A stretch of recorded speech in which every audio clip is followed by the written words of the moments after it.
on that note, let's actually talk about Tulsi Gabbard. Tulsi Gabbard. Well, let's do some Tulsi time. Okay, fine. I know you guys are asking, so I'm gonna put up the Tulsi. This one. I like that one. Oh yeah, I like that one. Although I think in this case, I think this is actually the perfect one.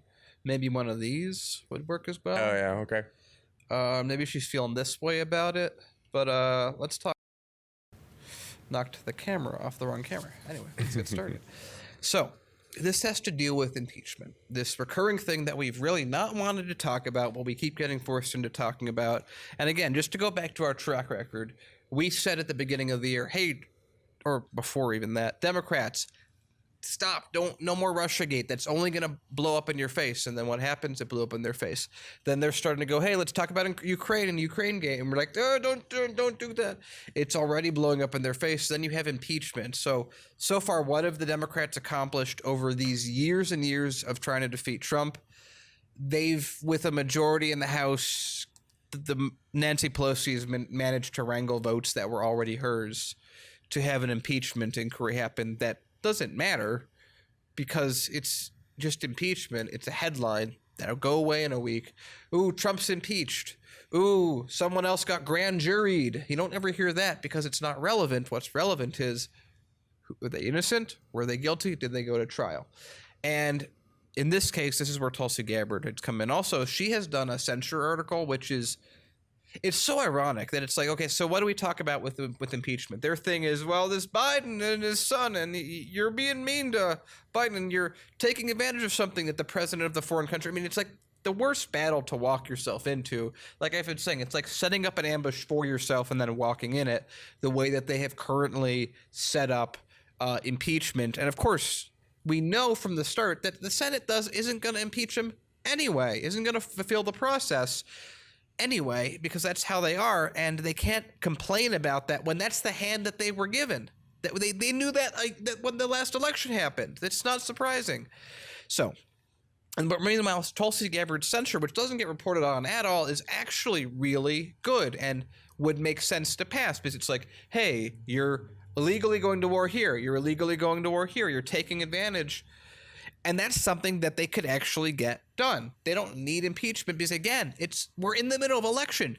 Beat him in the election. Even if you were to go through all of impeachment, he would still serve out the term. What are you thinking? So, anyway, I'm getting ahead of myself. So, Democratic Hawaii Congresswoman and 2020 presidential candidate Tulsi Gabbard echoed a point frequently made by Republicans. I hate when they do that. Tulsi Gabbard makes a point, and let's guilt by association. This is before we even say what the point was. Yeah. That this is made by, it gets better, made by Republicans that she believes the impeachment of Donald Trump helps him win re-election and will cost the Democrats seats on the House of Representatives. And then they keep going. Gabbard was widely criticized by Democrats and commended by Trump. I'm glad they put that in there. That was really necessary. What's ironic is I saw when he made that comment at that speech, I don't think he realizes that she censored him.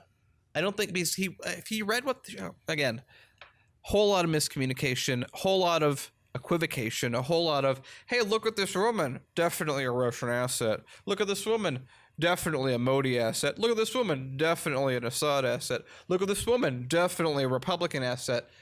If you can't hit someone on their policy, like there's people that are like, hey, Tulsi shouldn't vote president. I don't agree with that. I thought that was a good vote, and I think in the future, looking back, it will be seen as a really good vote. But, to each their own. I'm not going to critique someone for making a position on policy, but to just do this guilt by association, especially at the beginning of this article, is not hit her. If you have something to hit her on it from policy. Anyway, I think, and she continues, I think impeachment, unfortunately, will only embolden Donald Trump, increase his support, and the likelihood that he'll have a better shot at getting elected, while seeing the likelihood that the House will lose seats to Republicans. That's exactly what we've been saying for months. This is what we've been saying since the beginning of Russiagate, since this was the only possible outcome. They have to keep escalating the claim until we get to here. And we've said the longest time, the more you talk about Russiagate, the more you talk about Ukraine-gate, the less you're talking about how the Democratic Party can fill in the gaps. Like, again, call out Trump on not fulfilling, getting manufacturing, that's not happening. Talk about farmers shutting down. Talk about all the things he hasn't done. Even if you don't want to, like, I know Democrats are so terrified to talk about it because to talk about solutions, they have to go with Bernie Sanders, and that's the absolute last thing that they want to do. Just say Trump failed at all these things and just be Democrats and not explain what you would do to fix it. That would be better than this. So I agree with Tulsi Gabbard, and this is why we agree. We're like one of the only people that agree with the present vote because we see, impeachment doesn't matter if it's going to backfire. If it's going to hurt the Democratic Party more than it helps, I'm very strategic. I think we should act strategically. Ironically, Tulsi doesn't like acting strategically with making this kind of friendship. Here's the thing that I find really frustrating about it is it appears that they are acting strategically, but they're obfuscating what the actual strategy is. They're saying the strategy is we've got to resist Trump. And we go, yeah, but look, when you said Russiagate was the thing and that it's possible that our elections weren't secure, when Tulsi Gabbard introduced legislation that said, fine, let's paper ballots. Let's secure our elections. They go, ooh, not that. That's not the kind of insecure we meant. We meant there was a disinformation campaign, that the fake news and stuff, and Maria Butina, and Russian names. And so so the real strategy became use this Russiagate that sort of morphed into the impeachment, which people will swear up and down that, oh, they're separate things and they're not, they really are two halves of the same coin. They're like, let's pretend to resist Trump while not resisting any of the things that our corporate donors really want to do. And that was the real strategy behind it. And I think that is what we surmise the strategy behind delaying moving it to the Senate is as well. But yeah, so let's keep going with this. So thinking about what's politically advantageous, whether for me or for my party, does not enter my mind around these decisions that have a really great consequence. Tulsi continuing. That's one thing that I think is definitely a double-edged sword with Tulsi, that she has a huge backbone, more than anyone else in the race, and she's willing to completely ostracize herself from everyone in the party to do what she thinks is right, and that's hugely commendable. And again, there's no one in the race right now that has that kind of backbone. The flip side of that is it's much harder to get people to pass your bills. It's like there's the whole politics angle of it, and as much as we at Hard Lens are very much on the side of do what you want, do what you think is right, and it will all work out.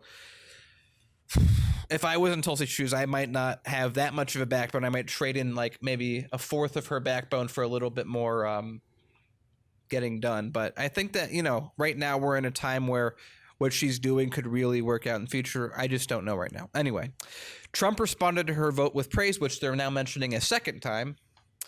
I give her respect. She didn't vote the other day. I give her a lot of respect because she knew it was wrong. She took a pass, he said last week, prompting Gabbard to rebuke his gratitude and double down on her belief that he is unfit to be president. And that's a position that she's in that I agree. I'm actually exactly where she is in terms of Trump, that like he's a terrible president. He's authoritarian. At the same time, most of the stuff that he's gotten done, like with ICE and everything else of that nature, or the Middle East, only has happened because Obama opened up that door, and Obama only opened up that door because Bush opened that door, and then that only happened because of Bush. Bush and the Clinton. Mm-hmm.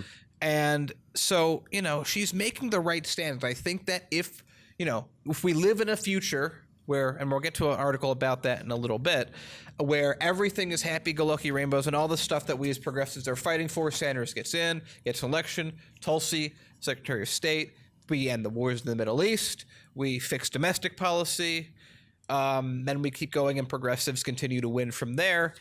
I think then the choices that Tulsi Gabbard has made now will actually be incredibly beneficial, but they're just, they're hurting her right now. It's just a trade-off that she's made. And I think that I commend her so amazingly for they're very high risk, high reward kind of strategy choices, right? They could just not amount to anything. Like if she gets pushed out, she gets pushed out. But if she can have the staying power she needs, and some of these rhetorical things sort of start to take root among the consciousness of the American voting public, they can be big wins. And again, like one of the reasons that got me on her, got her on my radar to begin with, was when she left the DNC. She was on track to be one of the most powerful people, handpicked by Hillary Clinton in 2016. And she said, "This isn't for me." Or in 2015, "I'm going to risk every bit of capital that I've earned to go support Bernie Sanders." And so, again, I think you said it exactly right. These are all super high risk, super high reward. She's not going for re-election in Congress. Like, she's really all in on either winning or being part of someone's administration. And I think, there's so little of that in Washington. I don't care if I would choose a little more strategy. I think she should go for it and keep going for it as she has. It could be, she could get, she deserves a lot if she wins. So let's keep going with this. So look, there's no question in my mind that Donald Trump is unfit to serve as president and commander-in-chief. I've said this over and over again. She said on the Hill TV. Hopefully she'll say something similar on Hardlands Media pretty soon. Mm-hmm. We'll see. I'm running for president to defeat him for that reason. He launched an illegal, unconstitutional attack, launching missiles in Syria. We don't see any of the talk in Congress about that. Gabbard has a history of refusing to toe the Democratic Party line, having given up her seat in the National Democratic Committee during the 2016 presidential primaries, which I just went through, in order to throw her support behind Bernie Sanders instead of Hillary Clinton. So I just want to round this out by saying I hate that they can't talk about, again, if you disagree with Tulsi, disagree with her. Don't equivocate her. She has made, if you don't understand why Tulsi Gabbard has made the choices she has, you just don't understand Tulsi Gabbard. Everything Tulsi has done from the point of view of Tulsi Gabbard and how she views the world and how she wants to do it right in the high risk, high reward situations that she puts herself in, her actions are consistent. She's incredibly consistent in what she does. And if you know Tulsi Gabbard, you know that she's not going to do what other people tell her to do. Yeah, trying to evaluate Tulsi Gabbard based on the comments Donald Trump makes about her or David Duke makes about her is like trying to evaluate the Wu-Tang Clan based on the fact that Martin Shkreli bought their album. That's good. I like that. It's they don't have anything else. That's all they have. I just, I just hate the Vapid Ness, because it's like I was saying, I would rather them be outwardly malicious than this kind of vapid. Because if you're malicious and you're attacking me or someone else, I know. If you're directly attacking Tulsi Gabbard and you have venom in your teeth when you say it, everyone sees it. Everyone goes, "Oh, I get it. They hate that person." It's a fight. You can easily defend. There's pretty clear lines of defense and there's pretty clear escalation. If you're hiding behind flowery language or connecting her to Republicans and obfuscating what she's actually saying, I find that worse, because you're not, ironically, you're not using a backbone. To be malicious would be to use your backbone. These are outwardly saying what you're thinking.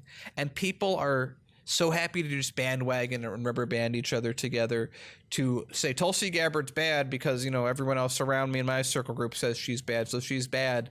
And so I'm just going to repeat verbatim because I'll get a pat in the back from someone else.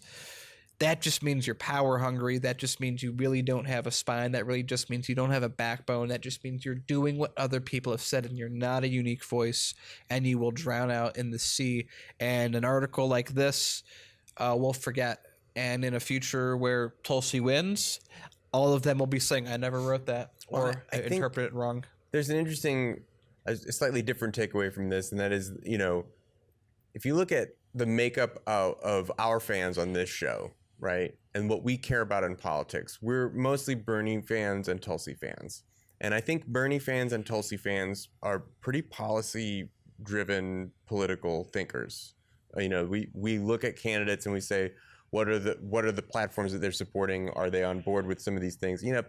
Maybe people will say, "Oh, we're a little bit purity testy" or whatever. But it's like, well, the other side of the coin is this. Can I guess really quickly on that? Yeah. Someone said this, and I love this. The only people that say purity tests are bad are the people that fail those tests. Yeah. Yes. I was going to say this. The other side of the coin is oh, well, yeah, Tulsi talked to Assad and Trump said nice things about her and blah, blah, blah. She's a Russian, Can I say Assad something on that real quick? apologist Republican. You know who else had nice things said about her from Trump and also visited Assad? Nancy Pelosi. Nancy Pelosi. So, yeah, when that's the only argument they have is this guilt by association thing, then you start to say, okay, well, now I'm seeing why that consistent thing about, oh, well, there's all this Biden support and it's the casual, like, I don't know, it's what the press is saying all the time and not really putting a whole lot of stock into the policy platforms or ideas or the politician and just not wanting to be picking the person who's going to lose. That's like, okay, that's what we're up against. You're going to make these disingenuous guilt by association arguments repeatedly on the same candidates. And it turns out that the fans of these candidates are the ones that actually have a vision and care about what we're doing with the future beyond continue to give the military as much money as they want at every possible turn. Just one more thing before we wrap up and go to the next story. I think we're going to be going a little long today, but that's wonderful. You get more of this. We get to chit chat. Haven't the Democrats been saying forever that they want a candidate that gets Republican crossover support? Yet when Tulsi Gabbard does just that, mainly because of her stance on foreign policy, they go, nope. As Paul would say, not that kind of Republicans. We want the wealthy, middle class, suburbanite women. As they were saying that they were happy to remember Hillary's campaign was, we're happy to lose those Michigan voters if we get those suburban housewives in Iowa. And it's like, oh, someone told it. Yeah, but you didn't get those suburban housewives. It's the same thing we already said that, like, oh, it's a problem that Donald Trump said a nice thing about Tulsi, but it's not that he said a nice thing about Pelosi. That's the kind of Republican support that we want. Republican support for an establishment Democrat. That's yeah. We already have the answer. We just want to figure out the question. Yeah. So